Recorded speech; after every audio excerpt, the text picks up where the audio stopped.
President Trump reportedly rejected Ukrainian President Zelensky's request for Tomahawk missiles after a tough meeting at the White House yesterday. Meanwhile, the president just announced plans to meet with Putin in Hungary for more talks to end the war. Fox News contributor Dan Hoffman once served as a CIA station chief in Moscow. He joins us now. Dan, thank you for joining us. Let me give you just a little bit. This is Axios that's reporting on this, quote, tough meeting and what happened. They say this: nobody shouted, but Trump was tough. According to the first source, the meeting ended abruptly after 2.5 hours. I think we're done. Let's see what happens next week, Trump reportedly said, referring to planned talks between the U.S. and Russia. What's your take of what happened? Yeah, I think from the Ukrainian perspective, Russia has been launching missiles at Ukraine over the past 2+ years during this war and the escalation of the war on Russia's part, killing Ukrainian civilians and targeting their infrastructure. And what Ukraine would argue is that retaliatory fire is not at all escalatory. It's designed to slow Russia's advances and ensure that Putin pays a price for these ongoing attacks and ultimately brings a ceasefire.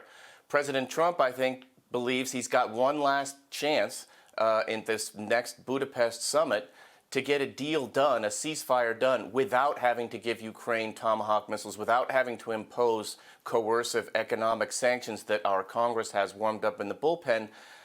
The evidence points to absolutely no indication that Putin is ready to stop the war.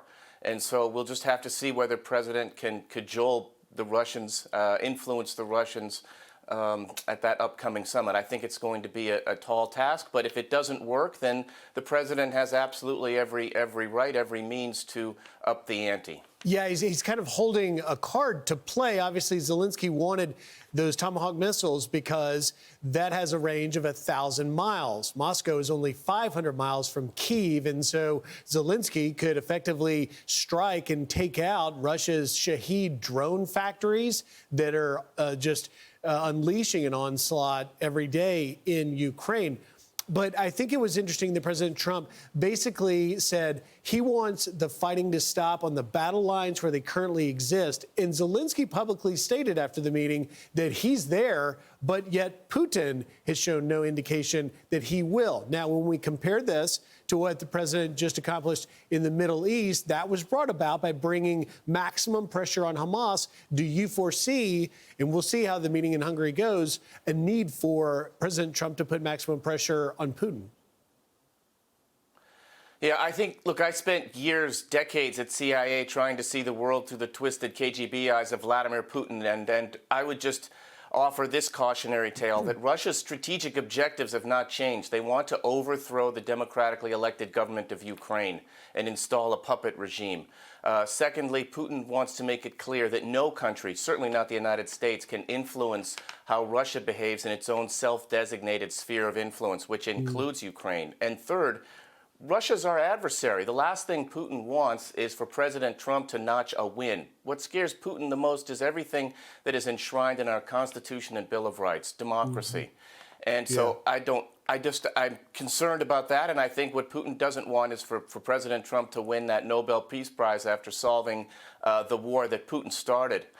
So, again, I think President Trump is going to bring every effort he can in Budapest. It's going to be a tall order. It is indeed. Real quick, in the 20 seconds I've got left, Dan, I want to get your reaction to Hamas has gone on a killing spree in Gaza, killing any sort of competition. We're seeing these public executions. Your reaction? Well, an extraordinary achievement from the Trump administration to get that ceasefire done.